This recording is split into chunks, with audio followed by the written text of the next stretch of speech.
Hey, welcome back YouTube. So, in my last video, I shared the story of how I finally found out that I had schizoaffective disorder, bipolar type. So, it was a heavy realization, but honestly, finding a name was the easy part. The hard part was starting the next morning.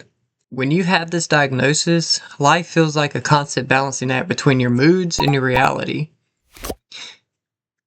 Today, I want to take you behind the scenes. I'm sharing the survival kit, the actual routines and the mindset shifts that help me stay grounded when the world starts to feel a little too loud or gets too noisy.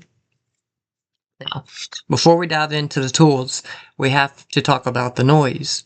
For me, schizoaffective bipolar means I deal with the highs of mania and the weights of depression, and then the bonus of the sensory stuff, like hallucinations or paranoid thoughts. Now, for a long time, I thought I had to be cured to be happy, but my goal now isn't to be perfect. It's to find my baseline, that middle ground where I can function, and I think I figured out how to get there. First up, the physical stuff. When you have a brain that likes to run away with itself, you have to anchor your body. Now, what do I mean by that? And this is where we get into the tools. Now, the first tool, the non-negotiables. For me, sleep is my medicine. If I miss 2 nights of sleep, my risk for a manic episode or hearing voices skydives, like it skyrockets. I've had to become like a literal drill sergeant about my bedtime when it comes to me sleeping and my time that I go to sleep. I also had to get honest about my meds. It took me a while to find the right balance, and I used to feel, I'm not gonna lie, I used to feel ashamed. I used to feel ashamed that I had to take medicine, but now I don't see it like, you know, it took a while to find the right balance, and I used to feel ashamed of them. Now I see them like my glasses. I just need them to see the world more clearly, if that makes sense. So, tool number 2, reality testing. And I like this one. I use a technique called reality testing. And what it is like, if I'm feeling paranoid, I have two anchor people that I can call, like friends or family. And this could be friends, family, somebody from your church, somebody from your school, your work, whoever you feel comfortable with talking about your diagnosis and everything that you got going on.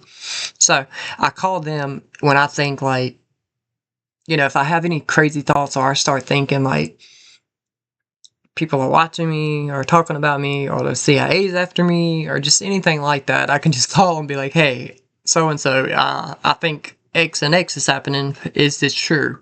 Is this real? And, then they can kind of help me talk me through it and calm me down. So that's reality testing. So tool number 3, then comes the last one, the low energy menu. So the low energy menu, there's the bipolar side that comes with this as well. When the depression hits, it feels like I'm moving through molasses. Living with schizoaffective bipolar is a full-time job that I never applied for. Some days I'm great at it, and other days I'm not so great. And if you're watching this because you just got your diagnosis, I want you to know that the diagnosis is not a cage, it's a map. And it tells you where all the mountains are and the valleys, the highs and the lows, and it tells you how you can overcome them and get through that.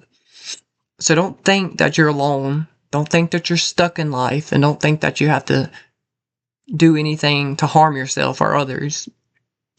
I mean, you always have people that you can talk with, and if you don't have anybody, you can come to me in a comment section and I'll make a video about something if you need me to, or anything that you may need help with in regards to mental health. But yeah, I just want to thank y'all for being a part of this journey with me, and if you found a way to manage your own noise, then please share in the comment sections, please, because I'm still learning and I'd love to learn from you, because I'm new at this, and this is something that is kind of tough, honestly, to maneuver through. So I'd really appreciate it if you let me know what you guys do. Like, you go outside on a nature walk? Do you draw? Do you get in a swimming pool? Like, what do you do when a noise comes?